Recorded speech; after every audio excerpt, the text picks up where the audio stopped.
Почитувани граѓани, почитувани медиуми. Луј Витон, правосудството на Заев и СДСМ гурни се целиот правосуден систем во Република Македонија. Судиката од апелациониот суд Мери Дика, инаку кума на прво обвинетиот во случајот рекет Бојан Јовановски, јавно призна дека е вклучена во перење пари во корелација со Бојан Јовановски. Судиката Мери Дика призна дека дозволила незините лични податоци да бидат користени за да се изврши поврат на данок за се што пазарал Бојан Јовановски и неговото семејство во Милано, Италија. Имајќи го предвид луксузниот стил на облекување на Бојан Јовановски, кој се мери во илјадници, но и во стотици илјади евра, нималку не се сомневаме дека тоа биле огромни суми на пари кои Мери Дика ги извадила, користејќи ги незините лични податоци, и истите му ги предала на Боки, односно Бојан Јовановски Боки 13, и со тоа автоматски извршила дело перење пари. Здобиените пари од повратот му ги дала на Бојан Јовановски, имајќи предвид, како што реков, дека троши огромни суми на пари за својот луксузен стил за облекување.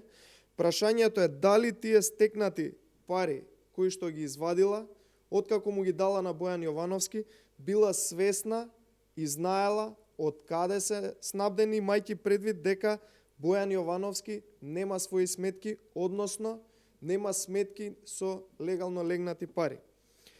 Со секое ново сведочење во рекет излегуваат на површина сите постапки на инволвираните во истиот случај.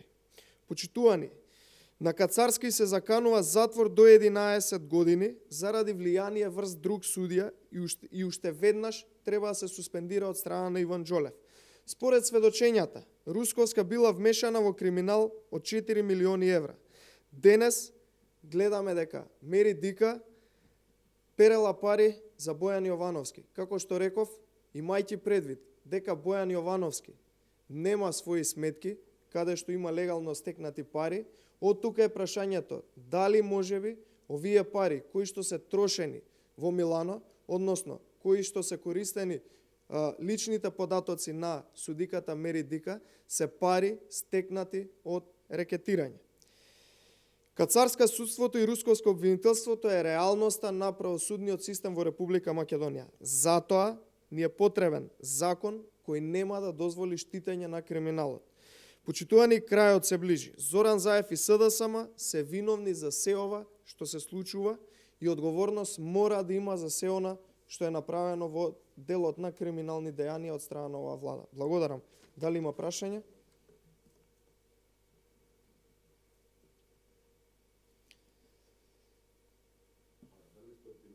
Наредните 10 дена може да се донесе законот за јавно обвинителство со оглед на тоа што министерката Десковска рече дека дел од забелешките ќе бидат земени предвид и ќе бидат вметнати во законот.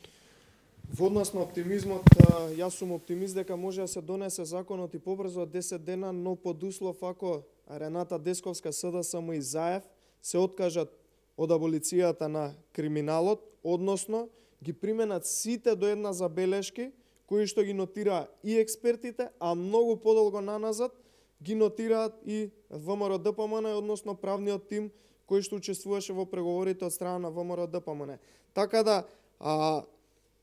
имајќи во предвид со какви намери настапува Рената Десковска, Зоран Заев и СДСМ во овие преговори, каде што очајно сакаат да донесат закон кој што подоцна ќе ги амнестира сите нивни криминали, вклучително и она за кое што говорев денеска, каде што целиот правосуден систем ни е руинисан само заради штитење на нивниот криминал, мораме да бидеме свесни дека тие се ќе направат за да донесат закон по нивна мерка. Но, доколку се имплементираат сите оние експертски мислења и мислењата на ВМРО ДПМН во однос на законот, веруваме дека може да се донесе многу побрзо од 10 дена тој закон. Но, пак, знак прашалник е дали им се честни и искрени намерите на Рената Десковска и Зоран Заев. Други прашања? Нема, благодарам.